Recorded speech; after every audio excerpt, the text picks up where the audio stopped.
وصلی اللہ تعالی علی عبد اللہ ورسولہ خاتم النبیین سیدنا و نبینا و مولانا محمد وعلی آلہ و اصحابہ اجمعین، اما بعد۔ واجب الاحترام عزیزم طارق کی زبان سے آپ نے سماعت فرما لیا کہ میری گفتگو کا موضوع بحیثیت مسلم ہماری ذمہ داری ہے۔ اس موضوع کے بارے میں نے اظہار خیال کرنا کہ ہم مسلم ہیں اور مسلم ہونے کی حیثیت سے ہمارا فریضہ کیا، ہمیں کیا کرنا چاہیے۔ بہت اہم موضوع ہے۔ آپ میں ماشاء اللہ کے اہل علم حضرات بھی بیٹھے ہیں، خطیب حضرات ہیں۔ میں چاہتا ہوں کہ ہر مسلم اس بارے میں اپنا ذہن صاف کرے اور جن چیزوں کے بارے میں اس سے اللہ کی بارگاہ میں سوال ہوگا کہ آپ مسلم تھے، آپ نے اپنی ذمہ داریاں ادا کی۔ یہ بہت اہم اور نازک مسئلہ ہے جس سے ہم دوچار ہوں گے۔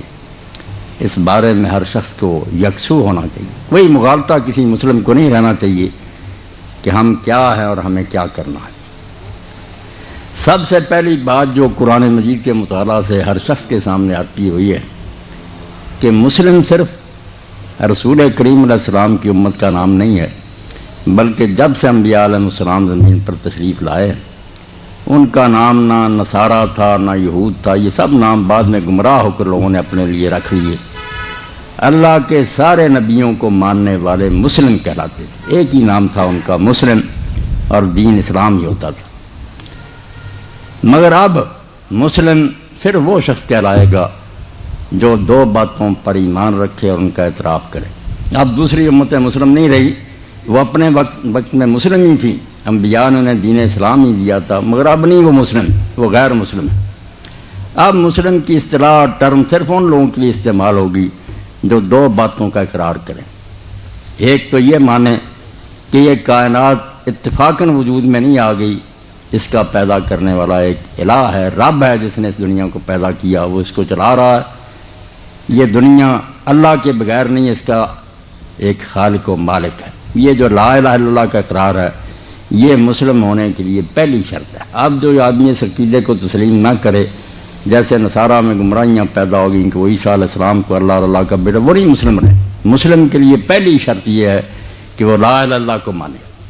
اور دوسری بات جو ہے اس سے بھی بڑی، کیونکہ اللہ کو ماننے والے تو انبیاء کے سارے موت کے لوگ تھے، جس سے امت بنتی ہے وہ نبی پر ایمان ہے۔ نبی کو جب مانتے ہیں لوگ پھر وہ ایک امت بن جاتے ہیں۔ جب نیا نبی آ جاتا ہے وہ نئی امت بن جاتی ہے۔ نبی کا منصب آپ سب حضرات اس بارے میں ذہن صاف کریں، کیونکہ یہ بڑی ایک نازک بحث ہے جو ہمارے درمیان پیدا ہوئی۔ قادیانی گروہ بھی ہم میں سے لگ ہوا، لوگ کہتے ہیں وہ نمازیں پڑھتے ہیں، روزے رکھتے ہیں، باقی سنت پر عمل کرتے ہیں۔ سنت پر عمل کرنے میں جانتا ہوں کہ اہل حدیثوں سے بھی آگے، کوئی بحث نہیں کرتے وہ، مگر وہ مسلم نہیں شمار ہوتے، اس لیے کہ وہ اس شرط کے منکر ہو گئے کہ اب رسول کریم علیہ السلام کو اس دنیا میں جو نبوت اللہ تعالیٰ نے عطا فرمائی، اس کے بعد کسی کو یہ عہدہ نہیں ملے گا، کوئی شخص نبی نہیں بنے گا۔ یہ دوسرا بنیادی عقیدہ جس کی وجہ سے جو لوگ اس پر مانیں گے وہ مسلم رہیں گے کہ اللہ ایک ہے، محمد رسول اللہ صلی اللہ علیہ وسلم اللہ کے آخری نبی رسول ہے۔ یہ عقیدہ مسلم ہونے کے لیے بالکل لازم ہے۔ جو اس میں ذرا بھی شک کرے گا، کسی نئے آدمی کو نبی مانے گا، وہ اس امت سے کٹ جائے گا، ایک نئی امت بن جائے گا۔ ہم نہیں دیکھیں گے کہ اس کا عقیدہ کیا ہے، شرک نہیں کرتا، وہ سنت پر سب چیزیں ختم ہو جائیں گی، وہ ہم میں سے نہیں رہے گا، کیونکہ نبی کا منصب ایک ایسی بات ہے جس سے کفر اور ایمان کی تفریق پیدا ہو جاتی ہے۔ یہ چھوٹا مسئلہ نہیں، یہ نہیں کہ کوئی مجدد بن گیا، امام بن گیا، یہ کوئی چیز نہیں۔ اگر کوئی شخص کسی کے بارے میں خیال کرتا ہے یہ صدی کا مجدد مانتا پھرے حسن ظن، دوسرا کہتا میں نہیں مانتا، یہ گمراہ ہے، یہ کوئی عالم نیک نہیں، کچھ نہیں فرق پڑتا۔ مگر نبی ہونا کوئی ایسی بات نہیں سرسری۔ نبی جب اللہ کی طرف سے آتا ہے تو لازماً یہ سوال پیدا ہو جاتا ہے کہ یا لوگ اس کو مانیں اگر وہ سچا ہے، ورنہ کافر ہو جائیں گے۔ بے شک پہلے نبیوں کو مانتے رہیں، مسلم نہیں رہیں گے۔ عیسائی آپ دیکھتے ہیں کہ عیسیٰ علیہ السلام تک سب نبیوں کو مانتے ہیں، صرف محمد رسول اللہ صلی اللہ علیہ وسلم جب آئے انہوں نے نہیں مانا، ہم نے مان لیا، الگ امت ہو گئے۔ نبی پر ایمان جو ہے، اس سے ایک امت جو ہے الگ ہوتی ہے، ماننے والے الگ امت ہو جاتے ہیں، جو نہیں مانتے وہ الگ امت ہو جاتے ہیں۔ اس لیے وہ مسئلہ بہت نازک ہے۔ اسی لیے حضرت سیدنا امام ابو حنیفہ رحمۃ اللہ علیہ کے زمانہ میں ایک شخص کذاب نے دعویٰ نبوت کر دیا، وہ نبی بن بیٹھا۔ اب اس نے یہ بھی کہا کہ اگر تم لوگ میری صداقت کا امتحان کرنا چاہتے ہو، دیکھنا چاہتے ہو کہ میں اللہ کی طرف سے نبی ہوں یا نہیں، مجھ سے کوئی معجزہ مانگو۔ تو کئی لوگوں نے حضرت سیدنا امام اعظم رحمۃ اللہ علیہ سے پوچھا کہ کیا ہم اس سے کوئی معجزہ مانگیں؟ تو آپ نے فرمایا من طلب منہ علامۃ قد کفر، جس نے اس سے کوئی معجزہ مانگا وہ کافر ہو جائے گا۔ معجزہ دکھائے گا نا، وہ نکل گیا اسلام سے۔ اس نے شک کیا کہ اللہ کے رسول صلی اللہ علیہ وسلم نے فرمایا کہ لا نبی بعدی، میرے بعد اب کوئی نبی نہیں۔ اس لیے نبوت کا منصب جو ہے یہ معمولی مسئلہ نہیں۔ یہ نہ دیکھیں وہ نمازیں پڑھتے ہیں ان کا اخلاق اچھا نہیں، وہ ہزار نیک ہوں، ہمارے ساتھی نہیں رہے، وہ ہم الگ امت ہو گئے، وہ ایک الگ امت بن گئی۔ اسی لیے جب سے وہ بنے ہیں انہیں بھی اس بارے میں کوئی شک نہیں تھا کہ چونکہ ہم غلام احمد کو نبی مانتے ہیں، جو اس کو نہیں مانتے وہ کافر ہیں۔ انہوں نے کبھی اس بات کو نہیں چھپایا۔ ہماری بے غیرتی اور بے حمیتی کہ ہم کئی مرتبہ کہتے یار کیوں ان کے پیچھے پڑے، وہ بھی نمازیں پڑھتے، ان سے تو پوچھ لیں کہ وہ آپ کو کیا کہتے ہیں۔ ایک مرتبہ ان سے کہلوا دو کہ تم لوگ مسلمان ہو، میں اپنی ناک کٹوا دوں۔ تم اتنی بات ہی نہیں سمجھتے کہ وہ بالکل ٹھیک کہتے ہیں کہ اگر اس کو نبی مانتے ہیں تو جو ہم نہیں مانتے ہم کو وہ کافر کہتے ہیں۔ شروع سے کہہ رہے ہیں کہ یہ کافر ہیں، یہود اور نصارہ کی طرح ان کی بیٹیاں لے لو، اگر یہ دیں ان کو نہیں بیٹی دیں گے۔ یہ اہل کتاب ہمارے بارے میں یہ کہتے ہیں۔ ہمارا کوئی بچہ مر جائے تو مرزا بشیر الدین محمود احمد سے پوچھا گیا کہ غیر احمدیوں کو اگر چھوٹا سا بچہ مرا اور اس کا جنازہ ہو رہا تھا اس میں شامل ہو جائیں؟ اس نے کہا عیسائی اور ہندوؤں کے بچے مرتے ہیں، آپ ان کے جنازے پڑھ دیں، کافر ہے، نبی کو نہیں مانتے۔ بالکل ٹھیک کہتے ہیں، اگر وہ نبی مانتے ہیں تو یہی کہنا چاہیے کہ جو اس کو نہیں مانتے وہ کافر ہے، اور کہتے ہیں ایسا۔ اور ہمیں بھی عقل ہونی چاہیے کہ جو ہم اس کو جھوٹا کہتے ہیں ہم ان کے بارے میں نرم گوشہ نہ رکھیں، کبھی نہ سوچیں کہ یہ بھی اچھے لوگ نہیں، وہ خدا کو حساب دیں گے، مگر ہم سے الگ ہے، بالکل ہمارے امت میں نہیں رہے، الگ امت بن گئی۔ تو مسلم ہونے کے لیے یہ دو چیزیں شرط ہیں، اللہ کی توحید کو مانے اور محمد رسول اللہ صلی اللہ علیہ وسلم کو آخری نبی مانے۔ صرف نبی نہ مانے، آخری مانے کہ اب آپ کے بعد کسی کو عہدہ نہیں ملے گا۔ اس سے آپ کو یہ بھی پتہ چل گیا کہ عیسیٰ علیہ السلام اگر آئیں تو وہ اس ختم نبوت کے خلاف نہیں آتے رہے، بلکہ آدم علیہ السلام سے لے کر اگر سارے بھی زندہ ہوتے نا اور رسول کریم علیہ السلام فوت ہو جائے تو ختم نبوت میں کوئی حرج نہیں واقع ہوگا۔ آپ آخری ہیں۔ آخری کا مطلب یہ کہ لا ینبا احد بعد، اب نئے کسی آدمی کو یہ عہدہ نہیں ملے گا۔ پہلے بے شک زندہ رہے، میرے گھر میں 8-10 بچے پیدا ہوئے، اگر پہلے سارے زندہ رہے، میرا آخری بیٹا فوت ہو جائے تو آخری تو وہی ہے خاتم الاولاد جو بعد میں پیدا ہوا، پہلے زندہ رہیں یا نہ رہیں۔ حضور آخری نبی ہے کہ آپ کو جب یہ عہدہ اس دنیا میں ملا اب کسی نئے کو نہیں ملے گا۔ پہلے بے شک زندہ رہیں، وہ زندہ رہیں گے مگر حضور کے تابع ہوں گے، آپ کے پیرو ہوں گے۔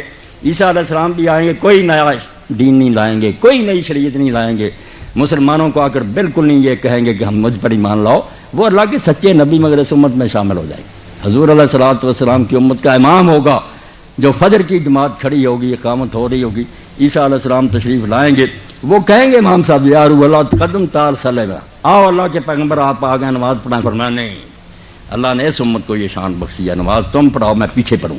اب حضور کا دور ہے، سابقہ صدر رہے، اب صدارت حضور صلی اللہ علیہ وسلم کا، اب کوئی شخص نیا نبی نہیں بنے گا۔ تو مسلم کون ہوگا؟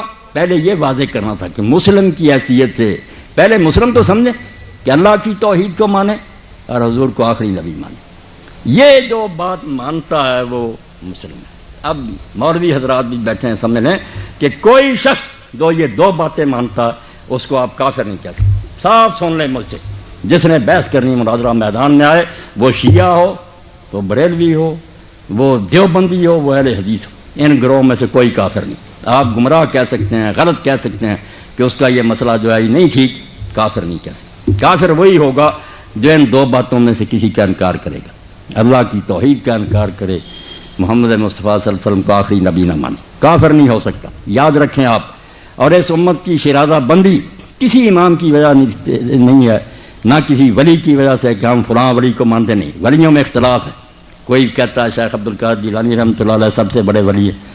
ان دنوں میں ایک بریلوی عالم نے کتاب لکھی کہ بالکل افسانہ ہے، وہ نہیں بڑے ولی، فلاں بزرگ بڑا ولی۔ اپنا خیال، کوئی کسی کو ماننے سے نہ مسلمان ہوا نہ کافر ہوتا۔ کن کو ماننے سے ہم مسلمان ہوئے؟ انڈونیشیا سے لے کر امریکہ تک صرف ایک رشتہ ہے جس نے ہمیں ایک بنا رکھا ہے، اور وہ محمد مصطفیٰ صلی اللہ علیہ وسلم کو نبی ماننا ہے۔ یاد رکھیں، اس کو جو نقصان پہنچاتا ہے کہ حضور کو ماننے والے کو کہتا ہے کہ یہ کافر ہے، وہ شخص خود کافر ہے۔ رسول اللہ نے کہا جو کلمہ گو کو کافر کہے وہ خود کافر ہو جاتا ہے، کسی کو کافر نہ کہو۔ توبہ کرو کہ مسلمان گروہ جتنے ہیں ان کو کسی کو کافر نہیں کہنا۔ آپ مسائل میں بحث کریں، کہیں کہ آپ لوگوں کی یہ بات غلط ہے، اس کی کوئی دلیل نہیں، کافر نہیں۔ جو اللہ کو مانتا ہے، رسول اللہ کو آخری نبی مانتا ہے، مسلم، بالکل وہ اسلام کے دائرے میں۔ غلطیاں ہو سکتی ہیں، مغالطے ہو سکتے ہیں، اس کی باتیں جھوٹی ہو سکتی، کافر نہیں ہو سکتے، بالکل نہیں کافر ہو سکتے۔ نادان اور جاہل لوگ ہیں جو چھوٹی چھوٹی باتوں پر کفر کے فتوے دیتے ہیں۔ اور یہ فتنہ تکفیر جو جتنا اس نے اسلام کو نقصان پہنچایا کہ ہر شخص جو ہے نا اس سے کم بات ہی نہیں کرتا کہ صرف ہم مسلم ہیں باقی کافر ہیں، جھوٹ بولتے ہیں، سارے مسلم ہیں۔ اللہ کے رسول کا دامن پکڑنا کوئی چھوٹی بات نہیں۔ آپ میرے سامنے بیٹھے ہیں، مجھے اور آپ کو سب سے بڑی جو اللہ تعالیٰ کی نعمت نصیب ہوئی ہے وہ حضور صلی اللہ علیہ وسلم کا وابستہ دامن ہونا، حضور کی امت میں ہونا چھوٹی بات نہیں۔ آج سے 1000 سال پہلے اسپین میں ذکر کر رہے تھے طارق صاحب، اسپین میں ہم نے حکومت کی ہے، وہاں بڑے بڑے عالم پیدا ہوئے، ابن حزم جیسے، ابن عبد البر جیسے امام، جن پر اسلام کی ستون ہیں وہ لوگ، ان میں ایک شخص گزرے ہیں قاضی ایاز رحمۃ اللہ علیہ، بہت بڑے عالم ہیں، حدیث کی کتابوں کی شرح لکھی ہے۔ تو قاضی ایاز رحمۃ اللہ علیہ کے 2 شعر میں آپ کے سامنے پڑھوں گا تاکہ جو لوگ سن رہے ہیں انہیں پتہ چلے کہ رسول اللہ کو ماننا کوئی چھوٹی بات ہے۔ آپ اس کی بے قدری کرتے ہیں۔ ایک آپ کا بھائی ہے وہ کہتا میں حضور کو نبی مانتا ہوں، اشہد ان محمد رسول اللہ، مناروں پر پکارا، آپ ظلم کرتے ہیں کہ نہیں تو مسلم نہیں ہے، تو ہمیں آپ شرم کریں کہ اس کے بعد اور کون سی بات رہے گی جس کو وہ مانے گا تو مسلم ہوگا؟ حضور کو تو مان رہا، آپ کو اس پر نہیں تسلی ہوئی کہ نبی پاک کے ماننے والا، کیوں آپ نے اس کو کاٹا؟ آپ نے اپنے جسم کا ایک ٹکڑا کاٹ کر پہنا۔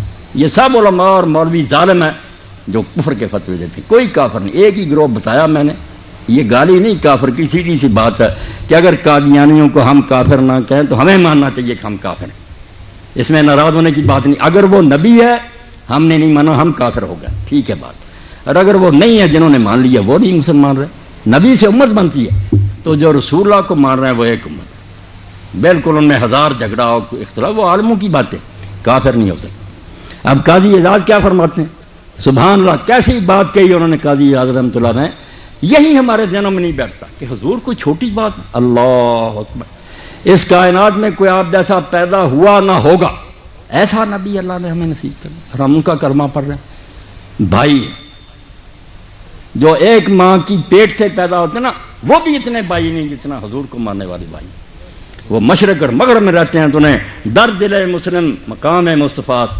آب روئے ماذ نام مصطفیٰ۔ میرے آپ سب حضرات بھائی بیٹھے ہیں اور رسول اللہ کے ماننے والے سینے سے لگا لو کہ میرے نبی کو مانتا، میرے آقا کے ماننے۔ تو قاضی اعجاز فرماتے ہیں وَمِمَّا زَادَنِي شَرَفًا وَمَتِيحًا فَكِدتُّ بِأَخْمَصِيَّةٍ وَسُرَيَّةٍ، کہ مجھ پر اللہ نے جو انعام کیے ہیں اس کی وجہ سے ناز کرتے ہوئے، فخر کرتے ہوئے مجھے تو یوں لگتا ہے کہ میرے قدم جو ہیں وہ زمین پر نہیں ہیں، مگر میرے پاؤں جو ہیں سریا کو روند رہے ہیں، میں آسمان کی بلندیوں پر کھڑا ہوں، میری شان مسلم کی اتنی اونچی، اتنا وَمِمَّا زَادَنِي شَرَفًا وَمَتِيحًا فَكِدتُّ بِأَخْمَصِيَّةٍ وَسُرَيَّةٍ۔ جب میں خیال کرتا ہوں مجھے اللہ نے یہ چیز، کون سی چیزیں دو، دخولی تحت قولک یا عبادی وان سیرت احمد علی نبیہ، 2 انعام، کہ ایک تو اللہ جب تو قرآن میں کہتا ہے میرے بندو، میں پتہ چلتا کہ ان بندوں میں الحمدللہ میں بھی ہوں، میں بے دین نہیں، اللہ کے بندوں میں شامل ہوں۔ اور دوسرا یہ انعام کہ تو نے احمد صلی اللہ علیہ وسلم کو میرا نبی بنایا، ایک میرے لیے نبی ایسا کر کیا، دوسرا اپنے بندوں میں شامل کیا۔ اتنا بڑا انعام کہ قاضی اعجاز یحییٰ فرماتے ہیں کہ مجھے اس سے یہ معلوم ہوتا ہے کہ میں زمین پر نہیں کھڑا، آسمان کی بنا، میرا مقابلہ اس کائنات میں کوئی نہیں کر سکتا۔ مسلم، اتنی بڑی اونچی بات۔ مسلم جو ہے ان کو کس شاہ نے مسلم بنایا؟ ہمارے علاقے الگ الگ ہیں، ہم پاکستان میں، کچھ لوگ ترکی میں، کچھ ایران میں، کوئی عراق میں، ساری دنیا پھیلے ہوئے، جغرافیائی لحاظ سے ان کے علاقے ہم سے جدے، زبانیں بھی مختلف ہیں، ہم میں سے کوئی پنجابی بولتا ہے، کوئی پشتو بولتا ہے، کوئی عربی بول، زبانوں میں فرق، نسلوں میں فرق ہے، رنگوں میں فرق ہے، مگر ایک شے میں فرق نہیں ہے۔ مشرق سے مغرب تک جو بھی جب سینہ چیریں گے وہ یہی نکلے گا۔ حضور سے مخاطب ہو کر کہتے ہیں وہ، چیر کر دیکھ لے میرے دل کو، نام تیرا ہے اور خدا کی یاد۔ بس ہر ایک کے دل پر یہ سطر لکھی ہوگی، خواہ وہ انڈونیشیا میں رہ رہا ہوگا، وہ امریکہ میں ہو، ہر مسلم کے سینے پر لا الہ الا اللہ ہوگا اور محمد رسول اللہ ہوگا۔ وہ کہے گا اے اللہ کے رسول چیر کر دیکھ لے میرے دل کو، نام تیرا ہے اور خدا کی یاد۔ اس سے بڑی کوئی دولت مل سکتی ہے؟ کوئی عقل کرو، یہ مسلم کی حیثیت کو پہچانو، باقی حیثیتیں بھول جاؤ، نہ تم ایرانی ہو، نہ ٹرکی ہو، نہ پاکستانی ہو۔ یہ جو لوگ کہتے ہیں ہم پہلے پاکستانی ظالم، یہ کفر کا کلمہ ہے۔ ہم کچھ نہیں، ہم صرف مسلم ہیں، رسول اللہ کی امتی ہیں۔ یہ وہ رشتہ ہے جس کو جو نظر انداز کرتا ہے، یہ کہتا ہے اس کو پیچھے ڈال دو، دین کا دشمن ہے۔ ہمیں تو اسلام نے یہی بات، اور آج بھی لوگ جاتے ہیں علامہ اقبال رحمۃ اللہ علیہ کی قبر، کون سی ربائی لکھی ہے؟ وہ مرد کلندر مر گیا مگر اس کی قبر پر لکھا ہوا نہ افغان ہیں نہ ترک و تتار ہیں، ہم نہ افغان ہیں نہ ترک ہیں نہ تاتاری۔ جو مسلمانوں کو یہ سبق پڑھاتا ہے کہ تم فلاں نسل کے ہو، بے دین ہے، پھر امت کو ٹکڑے کرنا چاہتا۔ نہ افغان مو نہ ترک و تتار چمن زادے مو از یکشا سارے۔ ہم تو ایک باغ کے پودے ہیں اور ایک چانی کے پتے ہیں، اور وہ درخت ہے جس کی جڑ محمد مصطفیٰ صلی اللہ علیہ وسلم، جو آپ کی امت میں ہمارا بھائی ہے، مشرق میں رہتا ہے یا مغرب میں رہتا ہے۔ تمیز رنگ و بو برما حرامس کہ ماں پروردہ یک نو بہارن، ہم میں رنگ و بو کی تمیز حرام ہے۔ جس حرامی نے یہ سوال اٹھایا کہ یہ تو ٹرکی ہے، ہم پاکستانی، یہ ہمارا کیا لگتا؟ بے دین ہے تو، کافر ہے تو، ٹرکی اور پاکستانی کی بات کرتا، مسلم کی کیا؟ ہم حضور کی امت ہیں، رسول کریم صلی اللہ علیہ وسلم اس امت کے باپ ہے، حضور کی بیویاں امت کی ماں ہے، سارا ایک کنبہ ہے۔ اس رشتے کو جو نظر انداز کرتا ہے کہ نہیں مسلم کی حیثیت کو چھوڑو، تم اپنے ملک کی فکر کرو، ظالم، ہم نہیں ملکوں کی بات کریں گے، نہیں، یہ کوئی چیز نہیں ہمارے نزدیک، صرف محمد مصطفیٰ صلی اللہ علیہ وسلم حضور، ان کا جو ماننے والا سگے بھائیوں سے وہ ہمارا زیادہ قریب ہے۔ اور آپ دیکھتے ہیں اسود از توحید احمر میشود خیش فاروق و ابو ذر میشود، کالا تھا، حبشی تھا، مگر وہ قریشیوں سے بڑھ کر عزت پا گیا۔ حضور نے کعبے کی چھت پر اس کو فتح مکہ کے موقع پر، بلال کھڑا ہوا کعبے کی چھت پر، اذان اس نے کی، نہ ابو بکر کھڑا ہوا نہ علی کھڑے، حضور نے عزت بخشی۔ اور جب کعبے کے دروازے کھلے، آپ دیکھتے ہیں کہ قریش کے سرداروں میں سے اور حضور کے خاندان میں سے کوئی اندر نہیں گیا، حضور گئے اور آپ کے ساتھ اسامہ گئے، بلال گئے، سارے وہ جن کو لوگ غلام کہتے تھے۔ کون سا رشتہ تھا؟ اسود از توحید احمر میشد، جو اللہ کے رسول کو مان لیتے ہیں وہ گورے کالے جائیں نا، گوروں کے رشتہ دار بن جاتے ہیں۔ خیش فاروق و ابو ذر میشد، وہ حضرت عمر رضی اللہ عنہ ابو ذر کے رشتہ دار بن جاتے ہیں اور اپنے جو کاٹ دیے جاتے ہیں۔ حضور کا چچا تھا ابو لہب، قرآن میں اس کی مذمت آئی، کسی کی مذمت نام لے کر نہیں آئی، بڑے بڑے کافر ہے، سورت اتری تبت یدا ابی لہب، سگا چاچا، کوئی رشتہ نہیں رہا، یہ نبی کو نہیں مانتا، دھتکار آ گیا۔ اور جنہوں نے مان لیا وہ پردیسی تھے، عزت پا گئی۔ اس لیے مسلم کی حیثیت کو تو پہلے پہچانو، ذمہ داریاں تو بعد کی بات ہے کہ مسلم کریں گے کیا۔ مسلم کون ہے؟ مسلم جو حضور کو آخری نبی مانتا، جو اس عقیدے کو مانتا، اس بیچارے کو نہ کہیں کہ یہ ہمارا بھائی نہیں ہے، اس کو کافر کوئی نہ کہے، اس کی مسجد میں جائیں، نماز پڑھیں، صاف سن لیں، میں نے کتاب اس پر لکھی، میرا اعلان ہے کہ کوئی ملا مولوی، چار امام جو گزرے ہیں پہلے اہل سنت کے، ان کی فتویٰ دکھائے۔ ان کے زمانے میں یہ سارے گروہ پیدا ہو گئے تھے، خارجی پیدا ہو گئے تھے، رافضی پیدا ہو گئے تھے، مرجع معتزلہ، کسی امام نے فتویٰ نہیں دیا کہ ان کے پیچھے نمازیں نہ پڑھیں، یہ متاخرین کی ایجاد ہے۔ مولانا عبداللہ لکھنوی رحمۃ اللہ، یہ ساری کتابیں جو فقہ کی بھر دی ہیں، فلاں مسلمان نہیں ہے اس کے پیچھے نماز، یہ بعد کے لوگوں کی شرارتیں ہیں۔ ائمہ اربعہ جانتے تھے کہ ان میں سے کوئی کافر نہیں، یہ ہمارے بھائی ہیں، کچھ مسئلوں میں غلطی ہو سکتی، اس لیے پہلے تو میں نے جو بات آپ کے سامنے عرض کی کہ مسلم بات ہے، باحیثیت ہے مسلم ہماری، پہلا مسلم کی ڈیفینیشن کریں، مسلم ہے کون؟ جو اللہ کو مانتا، اللہ کے رسول کو آخری نبی مانتا، مسلم۔ اس کی تکفیر کا اور اس کو کافر کہنے کا کوئی نہ سوچے، جس نے کہا وہ خود ملا کافر ہو جائے گا۔ تو ایک کلمہ کو کافر کہتا، کسی کو کافر نہیں کہنا، ہمارے دینی بھائی مسلمان۔ کسی مسجد میں نماز کا وقت ہے، جو پیشانی پر پڑے گا کہ اس میں لکھا حنفی دیوبندی، حنفی بریلوی، اہل حدیث شیعہ، میں یہاں نماز نہیں پڑھوں گا، اس کی کہیں بھی نماز نہیں ہو، یہ مردود اور لعنتی آدمی ہے۔ کیوں پڑھا تو نے اوپر؟ جا مسجد میں داخل ہو، قبلہ رخ نماز پڑھ رہے ہیں، قرآن تلاوت کر رہے ہیں، پیچھے کھڑا۔ کسی دین میں نہیں آیا کہ امام کا عقیدہ جو ہے اس کو دریافت کرو، یہ ان کی اپنی شرارت ہے مولویوں کی، عقیدہ اس کا کوشو، اللہ کو حساب دے گا۔ ہمیں صرف دیکھنا ہے کہ وہ رکوع سجود ٹھیک کر رہا، قرآن صحیح پڑھ رہا، قبلہ رخ ہے، اللہ خیر صلاح۔ عبداللہ ابن عمر رضی اللہ سے زیادہ کون پرہیزگار ہوگا؟ اتنا متقی صحابی، اور صحابی کا بیٹا امیر المومنین رضی اللہ تعالیٰ عنہ کا، میدان عرفات میں ایک مرتبہ یہ تماشا لگا کہ 3 گروہ اکٹھے ہو گئے، زبردستی مسلح پر قابض ہو جاتے۔ ایک حضرت عبداللہ ابن زبیر رضی اللہ عنہ کا گروہ تھا، ایک طرف عبد الملک بن مروان کا گروہ تھا، ایک طرف خارجی تھے، نجدہ خارجی تھے، ان کے بھی لوگ آئے ہوئے تھے۔ تینوں آپس میں ٹکراتے تھے، لڑائیاں ہوتی تھی۔ عبداللہ بن عمر جنہوں نے ان میں سے کسی کا ساتھ نہیں دیتے تھے، کسی لڑائی میں حصہ نہیں لیتے تھے کہ میں نہیں کلمہ گو کی لڑائیوں میں، مگر نماز جس کو بھی موقع ملتا پڑھانے کا، خارجی پڑھائیں پیچھے پڑھ لیتے، زبیری پڑھائیں پڑھ لیتے، عموی پڑھائیں۔ لوگوں نے پوچھا کہ آپ ان میں سے کسی کا ساتھ تو دیتے نہیں، نماز پڑھتے، انہوں نے کہا اللہ کا حکم ہے تعاونوا علی البر والتقوی ولا تعاونوا علی الاثم والعدوان، نیکی کے کام میں ساتھ دو۔ جب یہ کہتے ہیں حی علی الصلاۃ، نماز کے لیے پڑھاتے ہیں، جو بھی بلائے گا پڑھیں گے اس کے پیچھے۔ جب یہ کہیں گے آؤ مسلمانوں کو قتل کرو، ہم نہیں ساتھ دیں گے۔ وہ شرارتی باتیں یہ کرتے رہے، میں نہیں ان میں آؤں گا۔ جب نماز کے لیے کہتے ہیں نماز میں کیوں نہ پڑھوں، کوئی فرق نہیں۔ بالکل میں یہ بات ایسے نہیں کہہ رہا کہ سنی سنائی، الحمدللہ طارق نے بیان کیا، رب بھی میرا حال، میں طالب علم پڑھتا رہتا ہوں اور ہر گروہ کو میں نے پڑھا اور ان کی کتابیں اصل میرے پاس ڈھیروں کے ڈھیر، ان کو بھی اگر حوالہ چاہیے مجھ سے اگر پوچھتے کہ ہماری کتابوں میں کیا لکھا، میں جانتا ہوں کہ ان گروہوں میں کوئی کافر نہیں۔ الحمدللہ میں نے پوری بصیرت سے معلوم کر لیا کہ یہ سارے گروہ رسول اللہ کے دیوانے، ایک ایک سے بڑھ کر حضور کا عاشق ہے۔ صرف باتیں لوگوں تک ایسی بعد میں پہنچی ہیں جس کی وجہ سے وہ بیچارے پھنسے ہوئے۔ شیعوں کو کچھ چیزیں پہنچ گئیں کہ اس طرح صحابہ نے ظلم کیا، وہ اس پر لگ دیکھا، انہوں نے بھی ظلم کرتے نہیں، کتابوں میں لکھا ہے ایسی باتیں کہ اگر اس میں 1% بھی صحیح ہے تو صحابہ کو اچھا نہیں کوئی شخص کہہ سکتا۔ ان بیچاروں نے وہ چیزیں سنی ہیں، اس پر لگ گئے۔ ہمیں لوگوں نے بتایا وہ بڑے منصف تھے، نیک تھے، حضور کے دیوانے، ہم اس پر لگ گئے۔ کافر کوئی نہیں، سب رسول اللہ کے عاشق ہیں، جو پہنچا اس پر لگی۔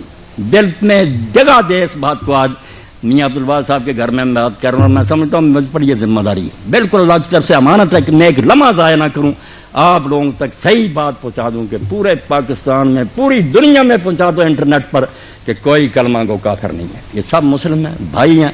نہ کسی کی امام بارگاہ پر بم پھینکو، نہ وہ تم پر نمازوں میں بم پھینکے، اللہ کے لیے توبہ کر دو، تم مسلم ہو، ایک دوسرے کا خون نہ بہاؤ۔ مسائل کی کوئی بات نہیں کسی کا صحیح ہے غلط ہے، مسلم اور مسلم ہونے کی حیثیت تم بھائیوں سے بڑھ کر ایک دوسرے کے بھائی ہو، اس سے زیادہ کوئی رشتہ نہیں۔ ایک واقعہ، ایک جنگ میں رسول اللہ نے اپنے بڑے پیارے بڑے لاڈلے، کہا جاتا انہیں حب و رسول اللہ، حب عربی زبان میں حب محبت کو کہتے ہیں، حب پیارے کو کہتے ہیں، حب زیر سے پڑے، حب و رسول اللہ۔ یہ اسامہ ابن زید، ان کے والد کو رسول اللہ نے اپنا بچہ بنایا ہوا تھا، حضرت زید بن حارثہ جانتے ہیں، ان کی بیوی حضور کی پھپھی کی لڑکی تھی زینب، بعد میں حضور نے اسے نکاح کیا، تو یہ اسامہ ابن زید کو ایک لشکر دے کر بھیجا۔ اب ذرا خیال کرنا، اور ان مولوی حضرات کیا ہے، پاؤں پکڑ لو کہ ڈر جاؤ مولویوں، ہمیں مسجدوں میں نہ لڑاؤ، توبہ کرو، اللہ کا خوف کرو، یہ دیکھ لیں کہ کلمہ اس شخص نے کے ساتھ میں پڑھا، مگر اسامہ نے قتل کر دیا۔ کیا رد عمل ہوا حضور کا؟ جب یہ جنگ پر گئے، ایک ایسا کافر سامنے آیا جس نے بہت مسلمان قتل کیے، بڑا بہادر تھا، دلیر تھا، حضرت اسامہ کو اس پر بڑا غصہ تھا، وہ قابو آ گیا، گھیرے میں آ گیا، حضرت اسامہ نے تلوار اٹھائی، اس نے پڑھ دیا لا الہ الا اللہ، مگر حضرت اسامہ نے قتل کر دیا۔ اب بظاہر ہم کہیں گے ٹھیک ہے یار، بات اس نے جان بچانے کے لیے کہا تھا، ٹھیک کیا، مگر لا الہ الا اللہ کا کتنا وزن ہے خدا کے ہاں، جس کو یہ مولوی حضرات بے قدر کر دیں، جس کو جی چاہتے لا الہ پڑھنے والے کو کافر کہتے ہیں۔ اللہ کے بندو، نظر آ رہا کتنے مسلمان مارے ہیں، اب اپنی موت کا وقت آیا، کلمہ پڑھ لیا۔ حضرت اسامہ نے جب قتل کر دیا تو واپس آئے، حضور تک بات یہ پہنچی، حضور اتنے ناراض ہوئے کہ اسامہ کہتے ہیں اس وقت میرے دل میں تھا کہ کاش میں آج نئے سرے سے مسلمان ہوتا تاکہ یہ میرے گناہ یاد پچھلے بخشے جاتے، میرا یہ گناہ بھی معاف۔ حضور نے بار بار کہا کہ اسامہ جب وہ قیامت کے دن لا الہ الا اللہ لے کر آئے گا تو اس لا الہ الا اللہ کا کیا جواب دے گا؟ تو نے کلمہ پڑھنے کے بعد اس کو قتل کر دیا۔ انہوں نے کہا اللہ کے رسول اتنے لوگوں کو اس نے قتل کیا تھا جان بوجھ۔ حضور نے کہا اللہ نے تجھے دل چیرنے کا حکم دیا؟ کس دین نے کہا کہ دل چیر کر دیکھو اس نے دل سے پڑھا یا نہیں؟ جب پڑھ دیا تھا اس نے تم نے کیوں قتل کیا؟ اسامہ اتنے ڈر گئے کہ بعد میں حضرت علی رضی اللہ عنہ کے زمانے میں جب بدقسمتی سے آپس میں لڑائیاں ہوئیں تو اسامہ کو حضرت علی سے بڑی محبت، بہت پیار کرتے تھے، اہل بیت میں سے شمار ہوتے تھے، مگر حضرت علی رضی اللہ عنہ نے جب پیغام بھیجا کہ اسامہ میرا ساتھ دو، تو اسی وجہ سے انہوں نے کہا کہ حضرت علی رضی اللہ عنہ جو حضور کے زمانے میں وہ بات ہوئی تھی نا، وہ مسلمان مجھ سے مارا گیا تھا، اس سے میں اتنا ڈر گیا ہوں کہ اگر آپ مجھے حکم دینا کہ شیر نے منہ کھولا ہوا تم اس کے جبڑوں میں داخل ہو جائے، میں شیر کے منہ میں آپ کے کہنے پر چلا جاؤں گا۔ مگر اللہ کے لیے کرما گو کی جنگ میں مجھے نہ شامل. بس میں اس گناہ سے شرمندہ ہوں کہ حضور نے بار بار کہا کہ اسامہ آپ تو اس لا الہ الا اللہ کا کیا جواب دیں. اس لیے اللہ کا خوف کرو. جو صدیوں سے مسلمان چلے آ رہے ہیں ان کے باپ دادے لا الہ الا اللہ پڑھتے, آپ ان کو قتل کر رہے ہیں. مسلم بنے, اور مسلم وہ ہے جو حضور کو اپنا آقا مانتا. بس ہم نہیں دیکھیں گے وہ کون سے فرقے کا, کس نسل کا, کس ساری باتیں پاؤں تلے راؤنڈ ڈالیں گے. جب اس نے کیا کیا جیسا آقا کو تو مانتا میں بھی اس کو مانتا. ہمیں اس کے سوا کوئی شے نہیں چاہیے. در دل مسلم مقام مصطفیٰ آبروئے نام. یہ عبدالواحد صاحب ناظم ہونے کی وجہ سے کوئی حیثیت نہیں رکھتے, یہ کونسلر ہونے کی, میں مولوی ہونے کی کوئی حیثیت, کوئی میری شان نہیں. میری اور آپ کی سب سے بڑی عزت ہے کہ ہمارے سروں پر خاک ہے رسول اللہ کے قدموں. ہم حضور کے دامن سے چمٹے ہوئے ہیں. یہ اتنی بڑی دولت اللہ کی قسم جس کا ہم کوئی بدلہ ہی نہیں دے سکتے. اللہ نے جو انعام کیا کوئی بدلہ دے سکتا. اور جب میں خواجہ حافظ شیرازی کا یہ شعر پڑھتا ہوں, حافظ صاحب نے ایک موقع پر کہا نہ تنہا من براں گلے عارض غزل سرائے مبت کہ اندلیب تو از دہرت طرف ہزاران. اپنے پیارے کو کہتا ہے کہ صرف اس پھول پر میں ہی صرف بلبل نہیں ہوں. نہ تنہا من بڑی گلے عارض غزل سرا, میں نہیں صرف اکیلا تیری تعریف کرا, بات حضور کی ہے کہ اندلیب تو از ہر طرف ہزاران. جدھر نظر دوڑاتے ہیں ہزاروں بلبلیں ہیں جو کیا کریں گے, تعریفیں کر کر کے تھک گئے. شاعر تھک گئے, عالم تھک گئے, اور رب کی قسم وہ سمندر میں سے قطرہ بھی نہیں بیان کر سکتے. ساری عمریں گزر جائیں حضور کی شان نہیں بیان کر سکتے. جو مرتبہ حضور کو اللہ نے دیا, اور میں نے دیکھا کہ اس بارے میں امت میں سے کسی نے کوتاہی نہیں کی. یہ ہماری بدقسمتی ہے کہ کچھ لوگ کہہ دیتے ہیں یہ وہابی اور اہل حدیث لوگ یا دیوبندی گستاخی کرتے ہیں, وہ کہتے ہیں بریلوی کر. جھوٹی بات. ان میں سے جس کا آپ پڑھیں گے آپ کو پتہ چلے گا کہ ان میں سے ایک سے بڑھ کر دوسرے سے زیادہ حضور کی عزت کر رہا. کوئی بے ادبی نہیں کر رہا, اپنا اپنا انداز ہے, سب حضور کے دیوانے ہیں. یہ ایک گلاب کے پھول پر بلبلیں ہیں جو چہک رہی ہیں, اپنا اپنا انداز. اب دیکھیں جب ہم مولانا حضرت احمد رضا خان رحمۃ اللہ علیہ کی طرف جاتے ہیں, کوئی کسر چھوڑی, کیسا بیان کیا انہوں نے. تیرے خلق کو حق نے عظیم کہا, تیری خلق کو حق نے جمیل کیا. دو باتیں ہوتی ہیں انسان میں, ایک خلق ایک خلق. خلق نظر آتا ہے, یہ چہرہ مورا جو ہے شکل صورت یہ خلق ہے, اور اندر جو ہے کریکٹر صبر شکر رضا تسلیم جو اندر خوبیاں وہ خلق. وہ کہتے ہیں قرآن میں جب پڑھتے ہیں, فاضل بریلوی رحمۃ اللہ علیہ کہتے ہیں تو کسی کی تعریف میں اللہ نے یہ کہا انک لعلی خلق عظیم, تیرے خلق کو حق نے عظیم کہا. عظیم سے آگے عربی میں کوئی لفظ نہیں ہے. وہو العلی العظیم, جب کسی کی عظمت بیان کرتے ہیں کتنا مرتبہ اس کا, العظیم الذی لا منتہا لعظمتہ, جس کی شان کے آگے کوئی حد نہیں ہے. عظیم, تیری خلق کو حق نے عظیم کہا, تیرے خلق کو حق نے عظیم کہا, تیری خلق کو حق نے جمیل کیا. ظاہری شکل بھی ایسی بنائی کہ جس صحابی نے 14ویں رات کا چاند چمک رہا تھا, حضرت جابر بن سمرہ رضی اللہ عنہ فرماتے ہیں میں نے دیکھا حضور نے اس وقت سرخ جوڑا پہنا ہوا تھا, میں کبھی چاند کی طرف دیکھتا کبھی حضور کی طرف دیکھتا. اللہ کی قسم حضور مجھ کو چاند سے زیادہ خوبصورت ملا. تیرے خلق کو حق نے عظیم کہا, تیری خلق کو حق نے جمیل کیا. کوئی تجھ سا ہوا ہے نہ ہوگا شہا, تیرے خالق کے حسن و ادا کی قسم. جس نے تجھ کو پیدا کیا, میں اس خدا کی قسم سے کہتا ہوں. مولانا مرزا خان کہتے ہیں کہ نہ تیرے جیسا کوئی بنایا نہ بنائے گا. کوئی تجھ سا ہوا ہے نہ ہوگا شہا, تیرے خالق کے حسن و ادا کی قسم. پھر ہم دیوبند کی طرف گئے کہ تم لوگ کیا کہتے ہیں. میں نے دیکھا کہ جس شخص نے دیوبند کی بنیاد رکھی تھی مولانا محمد قاسم نانوتوی رحمۃ اللہ علیہ, اب جو ان کا پڑھے گا اسے پتہ چلے گا کہ ان میں سے ہر شخص رسول اللہ کا کیسا خادم تھا, کیسا محاذ اس نے سنبھالا ہوا تھا. جو دین پر حملہ حاضر ہوتا تھا یہ اللہ کے دین کے ڈیفینڈر تھے, محافظ کھڑے تھے, سر کچلتے. سوامی دیانند کھڑا ہوا, پادری فانڈر کھڑا ہوا, مولانا محمد قاسم نانوتوی اللہ میں آ گئے. ان کو بھاگتے ہوئے راستہ نہیں ملا. اب انہوں نے لمبا قصیدہ کہا جس میں کہتے ہیں کہ اگر اے اللہ کے رسول لگاتا ہاتھ نہ پتلے کو بل بشر کے خدا, اگر وجود نہ ہوتا تمہارا آخر کار. اگر آدم علیہ السلام کی نسل سے حضور آپ نے نہ پیدا ہونا ہوتا, اللہ آدم کے پتلے کو کبھی ہاتھ نہ لگا. اللہ نے کیوں آدم کو بنانا تھا. لگاتا ہاتھ نہ پتلے کو بل بشر کے خدا, اگر وجود نہ ہوتا تمہارا آخر کار. اور جب قصیدہ ختم ہوا 2-3 صفحے کا, بڑی لمبی نعت ہے, اور آخر میں تمنا ظاہر کی. اب نالائق لوگ کہتے ہیں, اگر میں کہتا ہوں میں سگے مدینہ مدینے کا کتا, یہ کئی اہل حدیث اعتراض کرتے ہیں تو ناپاک جانور. بھائی عقل کریں، یہ محاورہ ہے، جو کتا نہیں بننا چاہتا آج ہی کی بات کہتا کہ حضور کے دربار کا میں کتا ہی بن جاؤں، وہ پاک ناپاک کی بحث میں نہیں پھنسا ہوا. آپ اپنی نالائکی سے بحث میں الجھتے ہیں. تو مولانا نانوتوی رحمۃ اللہ علیہ فرماتے ہیں امیدیں لاکھوں ہیں. آپ ذرا صبر سے سنیں، میں میاں عبدالواحد صاحب کا شکر گزار ہوں، مجھے موقع دیا. یقین جانے رسالت مآب علیہ السلام کا تذکرہ میری غذا ہے. میں سمجھتا ہوں نالائق ہیں جو حضور کی امت میں ایک دوسرے کو لڑاتے ہیں. آپ کا امتی ہونا کوئی چھوٹی بات ہے. تو فرماتے ہیں مولانا پھر آخر میں تمنا کہ میں چاہتا تھا، امیدیں لاکھوں ہیں. کہتے ہیں امیدیں تو ختم ہی نہیں ہوتی، آدمی یہ بھی چاہتا، یہ امیدیں لاکھوں ہیں لیکن بڑی امید ہے یہ کہ ہو سگانے مدینہ میں میرا نام شمار. وہاں کے کتوں میں مجھے شمار کر لیا. جیوں تو ساتھ سگانے حرم کے تیرے پھروں، مروں تو کھائیں مدینہ کے مجھ کو مور و مار. وہاں میری قبر بنے، وہاں کے سانپ اور کیڑے مجھے کھا دیں. پھر فرماتے ہیں جو یہ نصیب نہ ہو اور کہاں نصیب میرے کہ میں ہوں اور سگانے حرم کی تیرے کتاب. مگر قاسم بیچارے کی کہاں یہ قسمت کہ یہ مدینے کے کتوں میں پھرے، میں تو ہندوستان میں پھنسا ہوں. تو پھر کہتے ہیں اڑا کے بعد میری خاک کو پس مرگ کرے حضور کے روضہ کے آس پاس نثار. میں جب مر جاؤں اور میری لاش تو مٹی ہو جائے تو ہوا مجھ پر مہربانی کرے کہ یہ میری مٹی کو اڑاڑ جائے اور حضور کے روضہ کے آس پاس بکھیر میری مٹی وہاں پہنچ. جو یہ نصیب نہ اور کہاں نصیب میرے کہ میں ہوں اور سگانے مدینہ کی تیرے کتاب. اڑا کے بعد میری خاک کو پس مرگ کرے حضور کے روضہ کے آس پاس نثار.